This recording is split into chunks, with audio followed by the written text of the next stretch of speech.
Miami lost. Pittsburgh lost. SMU didn't even play. Somehow they fell in the rankings. So how does the ACC championship picture now look? Let's bring in the squad. You're talking ball with the ACC Squad. From Florida State to North Carolina, from Syracuse to Miami, and from NC State to California, it's the local experts of the Locked On Podcast Network, bringing you scoops, breakdowns, and the most comprehensive preview of the upcoming ACC weekend. Hang on, it could get loud, it could get heated, and it will definitely be fun. Squad up, you're part of the ACC Squad.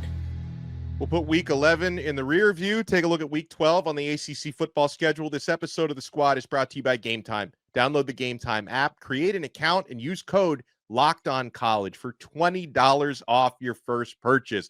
We've got critical games coming up this weekend with some teams fighting for bowl eligibility, some teams fighting to stay in the ACC championship picture. All right, guys, all fall on the grenade.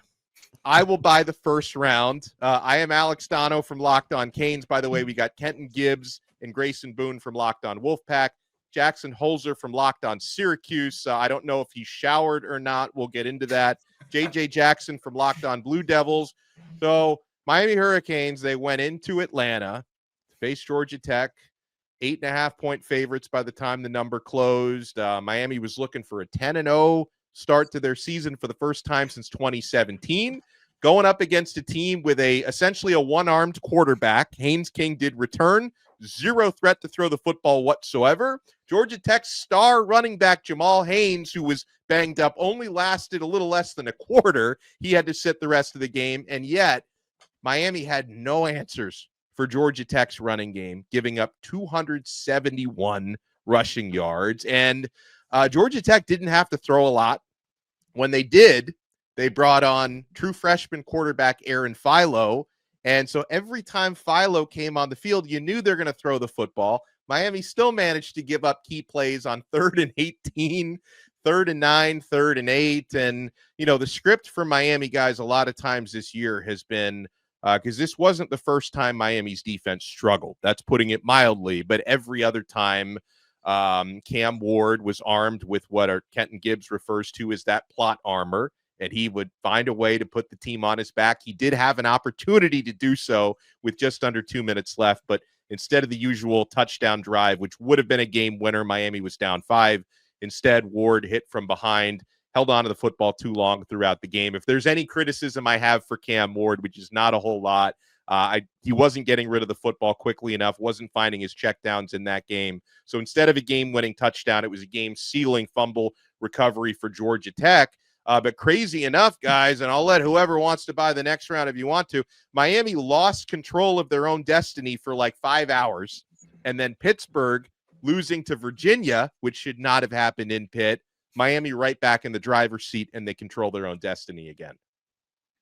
It's nasty business because I knew y'all were waiting on me because of Pitt. And everybody's now made me the resident Pitt super fan, which I am not. I'm just a fan of teams who win. By the way, you're down really bad because not only does Pitt keep losing, Thomas Castellanos gets benched. Like, this has not been a good week. No. It was a benching via injury. They tried on the broadcast to say it was a lower body injury. I knew as soon as it happened. First of all, I will never be down bad about Thomas Castellanos because Bill O'Brien is exactly who I thought he was. I told everybody he's a joke. He's a clown. He mismanages talent at a rate that nobody's ever seen. And he's doing it again. He's doing it again, ladies and gentlemen. Castellanos' numbers are better this year than they were last year. Except for 1,000 less rushing yards. Oh, what's the value of a rushing yard, Alex Donno? I feel like you know better than anybody right now. I plead the fifth. I do not want to answer that question. What are we doing here? But I digress. Pitt, disappointment. Big-time disappointment. Miami gave you the keys. They gave you the keys to where if you won that game and if you beat Clemson, you're there. You're in the game. You did the thing. What does Narduzzi and crew do? Go and piss down their leg at home against UVA. Come on, dog. Come on, man. This is an all-time embarrassment. And I will say this. Miami has been dancing with the devil all year long. They've been courting disaster all year long. And to quote the great Terrence Howard in the movie Four Brothers, you knock on the devil's door long enough, somebody gonna answer. And Georgia Tech was willing to come up with that answer because Cam Ward can't hold on to the ball for 5 seconds of play against every team in the ACC. He can do it against most, but it's not going to work out every time for you. And we learned it the hard way in this one. I do think it's interesting that literally last week we posed the question, if Miami's defense is going to remain suspect, do they have the firepower to pull themselves up by the bootstraps and still win a game? Survey says, 1 week. It took 1 week for that take to age very poorly. I can't believe that Georgia Tech was able to rush for 271 yards on the ground when you know it was coming. When you knew it was coming. Donno, I can't believe probably how disappointed you must be in that type of performance. But man, I mean, I guess you luck out by still having control of your own destiny. Well, and let me say this, because it was made like for the past several weeks, I had been holding out some hope that maybe Miami could change or at least tweak their defensive identity. I think 10 games in, we know that's probably not going to happen. But I will say, I still feel pretty confident in the offense bouncing back, because that was an uncharacteristic performance from the offense. They put up a ton of yards. They just couldn't finish drives. There was one, could have been a game-changing play, was an easy third down reception for Sam Brown. Cam Ward put it right in the breadbasket. He dropped it. I thought Mario Cristobal, who had been managing games very well this year up until that point, I thought rolled the dice way too much, went for 2 4th downs where they should have kicked makeable field goals. And, they left 6 points on the field. They lost the game by 5. Go figure. Away from Georgia Tech, but I thought Miami managed the game poorly. I thought the offense was a little bit uncharacteristic in how they weren't finishing drives. So if Miami's going to be this team where, the defense just needs to make a couple stops because the offense is usually going to score 40-plus points, I think the offense can bounce back, but it's become very clear to me, guys, I don't think there's any bouncing back for that defense. They are who they are. I think you nailed it. Miami's still a really good team. Okay, they had a bad game against Georgia Tech, and Georgia Tech is a very simple team. If you stop the run against Georgia Tech, you'll win. You'll beat Georgia Tech. You can stop their run game. If you can't stop the run game, look what happens. You probably lose, and that's what happened to Miami. But at the end of the day, you got to look at what's coming up. They got Wake Forest and at Syracuse to close the year. You just win those 2 games, you're in. Yeah, you're in. There you go, right? That's the silver lining for Miami. You get your one-off game. That was the one time you're allowed to have it. So shake it off and bounce back next week. And I expect them to. They should be able to beat Wake Forest at home, hopefully, right? I mean, we're going to agree on that, right? Oh, yeah. Okay. Absolutely. Okay. Cool. And I love my Syracuse Orange. Are they going to beat Syracuse on the road? Yeah. Okay. So they're 11-1. So, yeah.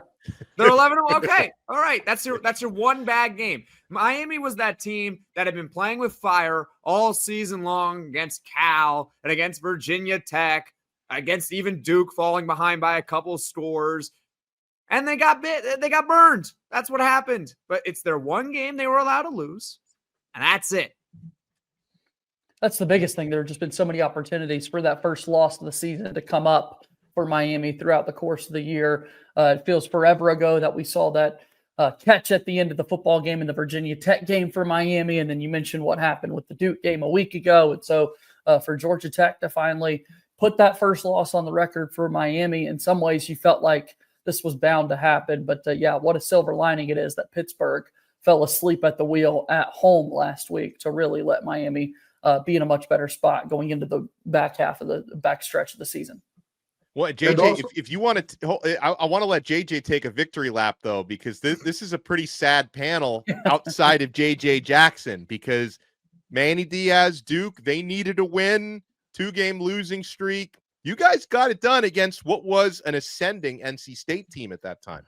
Yeah, it feels good to be back in the win column. Certainly proud of what Duke was able to do on the football field. And in some ways, I was pleased to see Malik Murphy have the game that he had and the performance that he had for this Duke team. So always good to see Duke win the triangle area with wins this year over UNC and NC State. So it's a fun time to be a Duke football fan this year. That's for sure. You might notice by my hat and newly hung banners here, it's basketball season in Raleigh, North Carolina. Who cares about football this season? But no, in all serious, credit to Duke's defense. They absolutely brought it. NC State's offense absolutely did not. You can stick a fork in the Wolfpack. That'll just about do it for us here in 2024. And by the way, I know everybody wants the victory lap on Caden when I'm wrong, because I'm a little loud sometimes. I get a little fired up sometimes. But I see that nobody's giving me credit for my SMU takes aging pretty well as well. For me believing in them and saying, hey, they might be a team that can do more than upset the apple You cart. believe in everyone.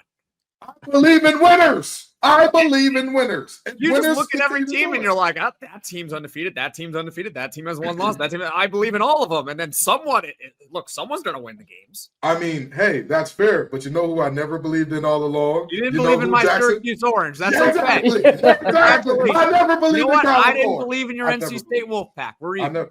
And we are even. We are even for now, buddy. For now. I mean, hey, For at least now? my coach watches What are you up. talking about for now? You guys got to still win one more game here. Oh, wow. Here we You got to go. play that 13th game. Listen, worry about yourself. Worry about yourself and your unlost Listen, coach. our over there. coach, That's what we're you going to need get him worry in the about. shower, okay? We're going to get our coach in the shower, and we're going to be okay. Mm-hmm. I hear you. He don't. It seems like he's not sure about that. It seems like you're more convinced about the shower than he is. I'm just saying. We may need to get into that later. Well, and if anyone doesn't understand why we're talking about showers, we will explain. Quite the We'll take tease. a look. Very out of context. Yeah, but the real ones know what we're talking about. But I'm going to let Jackson Holzer explain when we come back what we're talking about. We have games to talk about.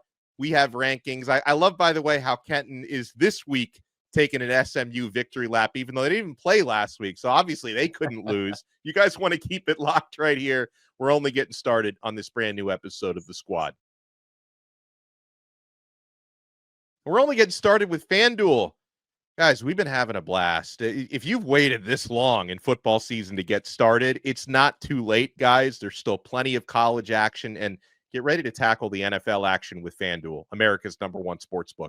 Because right now, new customers can bet $5 and get $150 in bonus bets if you win. The FanDuel Sportsbook app gives you everything you need to place live bets on the NFL all in one place. So if you get a hunch in the middle of the game, you can check out the latest stats, view live play-by-play, and so much more right on the same page where you place your bets. Just visit FanDuel.com to join today. You'll get started with $150 in bonus bets if you win that first $5 bet. So if you want to hack it a little bit, place that first $5 bet on like a huge money line favorite. Then if you win, you get that $150 of bonus bets, and then you can thank us later. That's FanDuel.com. Never waste a hunch and make every moment more with FanDuel, an official sportsbook partner of the NFL. Thank you so much for making this episode of the ACC Squad your first listen and your first watch today. For your next listens, make sure you check out our other shows. Kenton Gibbs and Grayson Boone do an awesome job on Locked On Wolfpack. Basketball season now, we've been informed, so we're going to pick that up.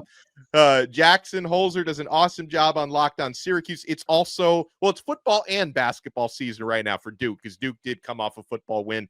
JJ Jackson has you covered there. And all right, Jackson Holzer, I'll let you fill in some of the context blanks here, but I'm on X earlier this week, and I see this quote about Syracuse head coach Fran Brown talking about how he doesn't shower after a loss. And when I read the quote first, and I'm thinking, hey, probably had a smirk on his face. Maybe the people at the presser were laughing a little bit. And then I watched the video, and he's completely sincere. Like, what is going on there? Well, he's like the most he's like the most sincere guy around. I mean, that's the funny part about it, is that if you know him very well, that you really don't have to watch the video. And for those that don't know, Syracuse, well, for some, it's very happy for people. They want to root against my team, of course. But unfortunately for myself and Syracuse fans, they lost at Boston College. It was a one-score game. It was kind of back and forth. They couldn't stop the run. And Fran Brown, the head coach of Syracuse, he fell on the sword after the game and said, it's my fault. I got outcoached, even though it wasn't really his fault. They couldn't stop the run for you know what. That wasn't in the post-game reaction, because they have a press conference on Saturday. It was on the Monday one. And he's basically like, Yeah, after losses, I'll summarize it for you. After losses, like I don't use soap in the shower. Only winners get washed. And he's serious. He's serious about it. And I'm like, look, here's the deal. I understand when you lose games, like it's a bad look if you lose a game and you go out and you're like partying right after. It's like a terrible look, right? We can all agree on that. I'm also not expecting people to not be human, right? You can lose a sport. Well, did you see that? By the way, at a different conference, but did you see the Georgia player that was celebrating with all this? That's terrible. Yeah. It's terrible. Like you can't like that's awful. But like I also like, I guess the point being is that as serious as he is, like this is just a PSA out there. You're allowed to be human, right? Like you're allowed to eat breakfast. You're allowed to eat lunch. You're allowed to eat dinner. And please, Fran Brown, you're allowed to shower and use soap even after losses. I really appreciate how much he cares. I really do. He cares so much. I think he hates losing more than he likes winning. But like you can shower, okay? You can use soap. It's all good. No one's going to complain about it if you're like, yeah, after a game, I get so disgusted after a loss. You know, I sit in the shower for a long time. Sometimes you think in the shower for a long time. Not use soap. Use soap. It's okay, dude. It's okay. It's okay. That's my opinion. Now I got questions as to whether or not brother uses a wash rag. Well, that's a serious. And since we're here, we're going to get back to the football in a second. But we all got wash rag guys in here, right? Everybody's a wash rag guy in here, correct? Yeah. All right. I mean, I have no hair and I still use shampoo. I don't know if I'm wasting money on shampoo. No, you're absolutely wasting shampoo. I don't know what you I believe in it. I don't shower any differently than most people. I hope. Okay, all right. I'm glad we got a bunch of wash rag guys here. I'm super excited. I got shampoo and I got body wash, conditioner. We're good. There's a wash rag included, right, Jackson? What do you mean by a wash rag? Oh no! My God! Oh my God! Oh no! Oh, what are you talking about? You put the soap in your hand directly, and you just. Hey, Syracuse is down $1 million in hygiene this week. Syracuse is down $1 million in hygiene.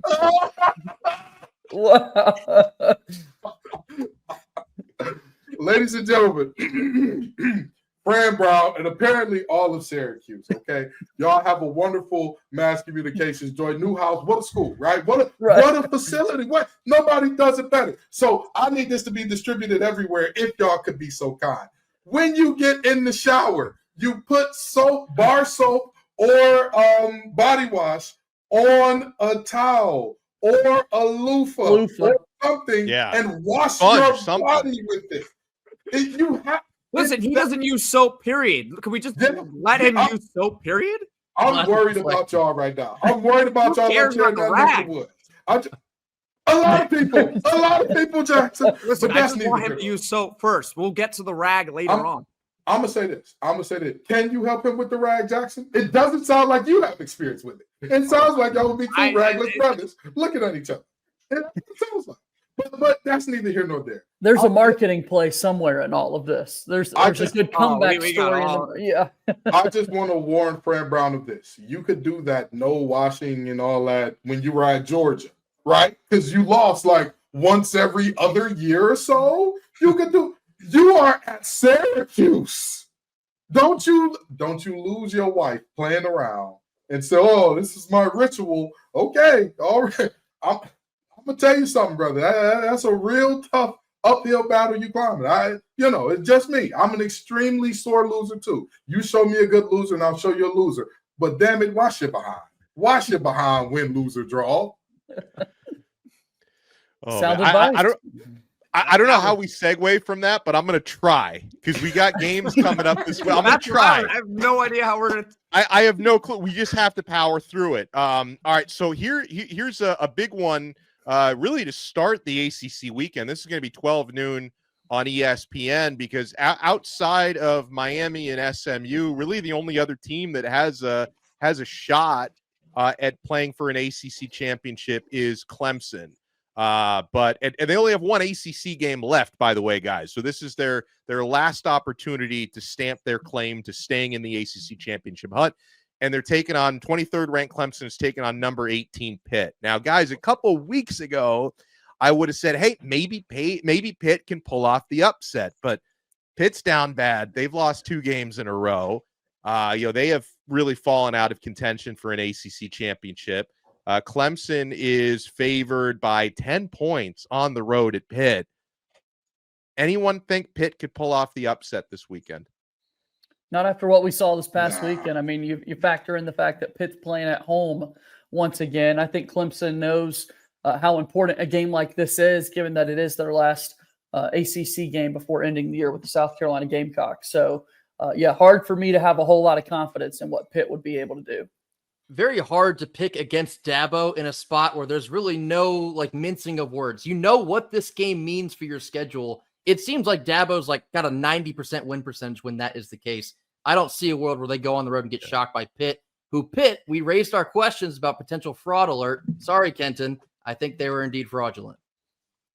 Well, I'll take that, and I'll take that fraud charge on me. Hey, I'm all right. You know what I mean? I'll be okay. Like Young Thug, I'll beat those charges in no time. But here's the deal, right? I think that there is something really, really sinister about the fact that we're going to see Pitt lose 3 games back to back against teams that only one of them could we definitively say, even coming into the season, by the way, because Pitt's not great. Only one of them, or Pitt wasn't said to be great coming into the season. Only one of these teams that we think coming into the season, Pitt is going to lose this game. There's no question about it. That was to Clemson. The other 2, SMU is the new kid on the block. You think you got a shot. Virginia is Virginia. I'm sorry to the Who's. It's a basketball school. Let's be very clear about that. That's what's going on there. You lose 2 games, both of those games back to back. I'll tell you what, the senior night is not going to go well for Pitt. It is not going to go well, and I'm saddened to see that things have devolved so quickly. Their only hope here is to get a lead on Clemson, which is something they haven't done all year. They're not a fast starting team. They're a team that generally they're a second half team. They make the adjustment, they come back. The problem is Clemson is a front running team. When they get up on you, it's like Will Ferrell's dad and Kicking and Screaming. I bury you. Now's when I bury you. Now you're getting buried, and that's what's going to happen in this game. And it can only get worse for Pitt too. Yeah. And that's the thing. They were 7-0, and then they lose at SMU. Okay, fine. Virginia at home. I mean, come on. That's just come on, Pitt. Even I didn't think they were going to lose that. I didn't even think they were going to. Nobody thought they were going to lose to Virginia at home. You lose to Clemson, now you're 7-3. Obviously, you're done. And then you're at Louisville next week. It doesn't get better for them until they see Bill O'Brien. Until they see Bill O'Brien to close the season out. I don't think Bill O'Brien's that. I think Bill O'Brien's a pretty good coach. I think he's a pretty good coach. He's not a good general manager. He's a good coach. What evidence do you have of that? What evidence do you have to say, hey, this team was close to a championship, sniffed the championship with him at that? It was a while ago now, but when he took over at Penn State, I don't know if you remember, there was a lot. It was not the best situation around that culture when he took over, and he steadied that ship pretty nicely. Did they win a championship? They won the Big Ten. He's got a pretty decent track record coaching, both college and professional. His general managing skills are what got him trouble. That was the problem. He became the general manager with the Houston Texans, made that bonehead trade, and everyone now thinks you think he's a terrible coach because of it. No, he's a terrible general manager. But as far as X's and O's and game plans, he's actually pretty good. He's actually a decent coach. Here's the problem, Jackson. Is there not a position in all of college football now called a general manager? He's not the general manager. I'm saying he's so terrible. He's going to make those bad decisions. Are there trades in college football? Are there trades? Did we not just see? There's no trades. There's no trade. We're good. What a world that would be. Transfer portaling. I feel like I'm in bizarro world right now. We just watched their star player, their best player, the guy who's put away multiple games, even this year, be benched by this guy. He can never manage good talent. That's who Bill O'Brien is. He's always going to piss on his best talent. What are you talking? He can never manage. Do you think he can? I didn't know that Thomas Castellanos was the greatest thing since sliced bread, but okay. Fine. Oh my God! Again, And he was having better 1,000-yard passing rusher. numbers this year than he had last year. Are those passing numbers? Let's look at the total yardage numbers. Is he close to where he was last year? No, because he was a running back last year. A running back that did so because it won them football games. I'm sorry to tell you, Jeff. I agree with Kenton on that 5-4. The objective of football is not to have your quarterback pass. It's to have every player help you win the game in the best way that you can put them in a situation to do so. And if you tell me I'm going to tie this guy's running behind his back, I'm going to tie that arm behind his back. What the? I can't believe I'm getting into it about Bill O'Brien in the year. It would be like telling Peyton Manning to scramble more. Hello? You play to win the game, as Herm Edwards once You know what? Okay, We're going to agree on this. I think Bill O'Brien's a pretty good coach. All right, but hold on. But let me interrupt you, Kenton, because while we're on the topic of Bill O'Brien, Boston College, they have an opportunity this week against SMU. Coming off a win against Syracuse. Now, SMU's got some margin for error because even if they lose one of their remaining 3 games, they're still in a driver's seat for the ACC championship game. But if they drop 2 out of 3, crazier things have happened. I'm not expecting that to happen, but does anyone think Boston College can pull off that upset this week against a well-rested SMU team coming off the bye? I will cut a promo for Arby's if this team loses this game. If SMU loses, and anybody who knows me knows, Arby's is the bane of my existence, and I'm still convinced that it is a money laundering scheme. I very much so am. I will cut a promo for them folks live on air if SMU loses this game. That is my promise to you all. Tell me you haven't tried the horsey sauce without telling me you haven't tried the horsey sauce. That's going to be next week on the squad. You got to order all of that. Oh, boy. I hope Amazon ships to you in a few days. Hey, don't worry. I'm not worried at all. There's an Arby's right around the corner from me, and it's always empty because nobody wants to eat that much. So I'm not going to be eating it either after SMU whoops the wheels off the Fighting Bill O'Briens. Yeah, I think SMU's going to win too, so it's okay. I don't think it's going to happen. All right. Well, what I do want to get into on the other side is, with Miami losing last week, it changes the ACC title picture just a little bit. Here are the scenarios. What would have to happen for Clemson to get in? You want to keep it locked right here. We're not done yet here on the ACC squad. Guys, I'm telling you, if you're looking for tickets to the big game, to the big concert, to the comedy show, you've got to check out the Gametime app. This is the only ticket app that we use, and there are good reasons for that. You're getting the best prices on Gametime, and the prices actually go down the closer you get to the event.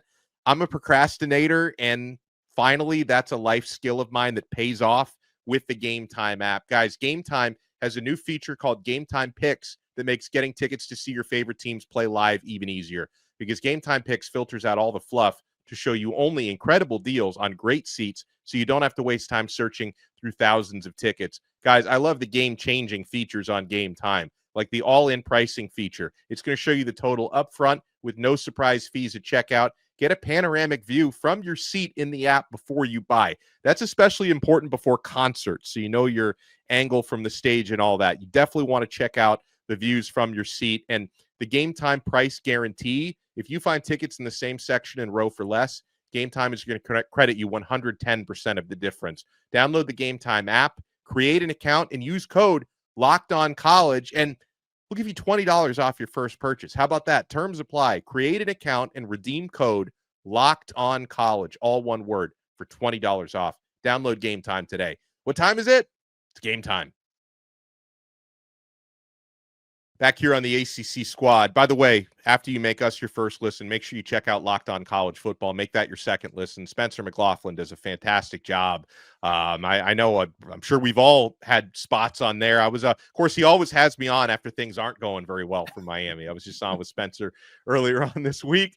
All right, so guys, with Miami losing, it doesn't change much with Pitt going on and losing and basically eliminating themselves from ACC championship contention, but Clemson is still hanging around with their one conference loss. Now, guys, as it stands, even though Clemson is technically in front of Miami in the ACC standings because they played more conference games, Miami holds the tiebreaker because Miami's because Clemson's one conference loss is to a team that Miami has beaten, and that's Louisville. So Miami wins the tiebreaker of common opponent. SMU, by the way, has that same tiebreaker over Clemson and common opponent. So Clemson would need SMU to lose twice because they're currently unbeaten in conference, or they would need Miami to lose once with Clemson beating Pitt this weekend. So that's the scenario. So obviously, guys, the percentages would favor SMU and Miami to get to the ACC championship game. But I will say, anytime we start talking about, oh, this team or that team needs to win out, no matter what conference you're talking about, teams aren't winning out the way that they used to. There's been a lot of shocking results in college football this year. And then they slip up along the way, and it makes things a whole lot more chaotic. So, for Clemson, I mean, you look at Saturday's game against Pitt, this is it, because this is your last chance to control your own destiny. And then beyond that, you've got to sit around and kind of wait and watch and see what the rest of the league is able to do. Don't all speak at once. Oh, I was just about to say. We're all silent here. I'll tell you this much. This is a lot like that Michael McDonald song, This Is It, because you're absolutely right. This is the moment. You are waiting for a sign for your miracle. Look no further. This is it. This is the moment for these teams to do what they need to do. And by these teams, I mean all of them.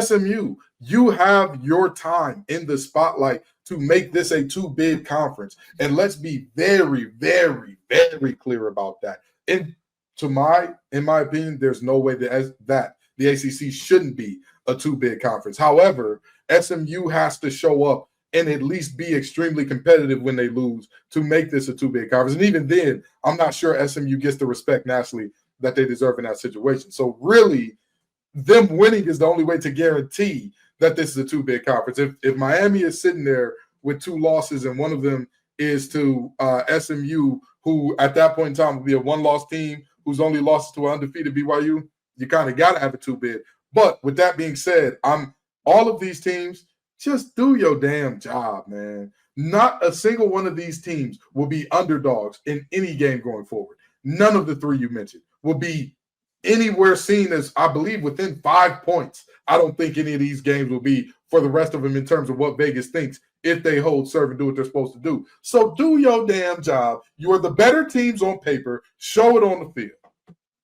I think it's, sorry to say it, I know nobody wants to hear it, but I think it's increasingly more likely that this is going to be a one big conference. I agree. I think if Miami loses two games, even Miami, if they lose two games and that second loss is in the ACC title game to SMU, I'm looking at, look, we're recording this before the college football playoff rankings come out, which is ultimately really what matters. But if you look at the AP top 25, they have Miami at 9-1 overall, 9-1. And keep in mind, the AP has been showing them respect. They were fourth going into the week in the AP. They dropped them all the way to 12th. All the way to 12th. And there's a little bit of correlation between the AP and college football rankings, which, again, we're recording before those rankings come out. So I'm very curious where Miami would rank on that. But they're behind Georgia. They're behind Ole Miss. They're behind Alabama.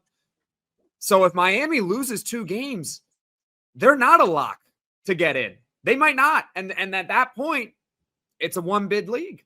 That's it. Let me ask you this. Hold on. Well, what about this scenario? So, all right, let's say SMU beats Miami in the ACC championship game and Clemson finishes 11-1, but they don't play in the ACC title game. Is there a chance that Clemson sneaks into the top 12? Clemson has two losses. Clemson would have to find a way to unlose the game. Clemson's got an undo one result. Yeah. I was just about to say, that ship is sailed. That ship is. Yeah. I don't know. I think the conversation has to get a little lucky here. I do think it's so interesting, though, how we're talking about, they're 12. They're 12th in the AP rankings. Hey, quick question, Jackson. How many teams in front of Miami have two losses as well? Alabama, Ole Miss, Georgia. They have two. Those are the only ones. Three. That's so interesting. It's so perplexing, isn't it? How those three two-loss teams, nobody's discussing by way of like, should they be in? And yet, We're talking about SMU, whose only losses would come to 2 one-loss teams. Something that, by the way, all of the 2-loss teams we just mentioned, none of them would have that distinction. Not a single damn one of them would have that distinction. And yet, somehow, we are sure that team would be worse than Jackson Dart and company. Listen, I'm not arguing against you. I'm just trying to give you the logic of where these rankings are right now. I mean, that's how it's ranked. Let's not call it the logic. Let's say this is the subjective belief of the committee, because those are 2 separate things. The facts of the matter, the facts of who these teams have been throughout the season. You tell me I believe in everybody, and I specifically say I believe in winners. These teams have not gone out and won at a high enough clip, but we're still saying, well, it's logic that they get in. Y'all was about to make us lose our clean rating. It's not that. It is not logic that dictates that a team that lost to Vanderbilt is one of the best 12 in the nation. That's not logic. I'm sorry to tell you. It's not. Losing used to mean something. Losing used to mean something. But like Donno always says, when you lose in the SEC, it's a bye week. Yeah, it doesn't count. In fact, when you lose in the SEC, they're like, "Hey, that's a quality loss because you lost to an SEC." Yeah, and if you lose to the ACC, you suck. You're the worst thing in the world. Okay, so Kenton, can I ask you about this team? Okay, I'm going to ask you about this team. What are you doing about Army? What do you mean? What am I doing about Army? They're 9-0. What are you doing about them? If they belong in there, if they stay undefeated, so we're gonna have two. We're gonna have 2 non-power 4s in there, because the rules say it's got to be 1, which I think we can all agree is probably going to be Boise State. Yes. Yeah. So then, are they going to take 2? Are they going to take Army as well? Because if they take Army, because if Army were to go undefeated and they take Army, I think the ACC's toast. They're toast. Here's the thing. I'm fine with that. I'm okay with that. I'm okay with us being a 1-bid league because a team that's undefeated and a team that lost to Oregon in a close game are the teams that got us up. I'm fine with that. I'm okay because that Jackson, that is logic. But saying, oh, hey, your team had them throwing goalposts in the river in Tennessee, didn't you? But you're still one of the best 12 teams in the nation. I believe in you. Hey, your team lost to Ole Miss, didn't they? Oh, you're one of the best 12 teams in the nation. That to me is ridiculous. Your team let a 4th and 17 get converted to lose you a game, didn't you? Though telling me that those teams are the teams that are so much better that I don't believe in anybody's divine right to goodness or greatness in college football. I believe you go out there and you earn it. And Army, if they go undefeated, for better or worse, whether we believe in them or not, they've earned it. Boise State with 1 loss, that only loss being to the team that is number 1, they've earned it. And that's all I got to say. Well, I think we've earned it today because I thought this was a fun show. Want to thank everyone. JJ Jackson from Locked On Blue Devils. He's the only one who showered because his team won. All of our teams lost. We don't deserve to shower with soap. The loofah and all. Yes. Kenton Gibbs and Grayson Boone from Locked On Wolfpack. Jackson Holzer from Locked On Syracuse. Make sure you check out all of our shows. And thank you so much for making the squad your first listen and your first watch. We'll talk to you next time right here on the Locked On Podcast Network. Your team every day.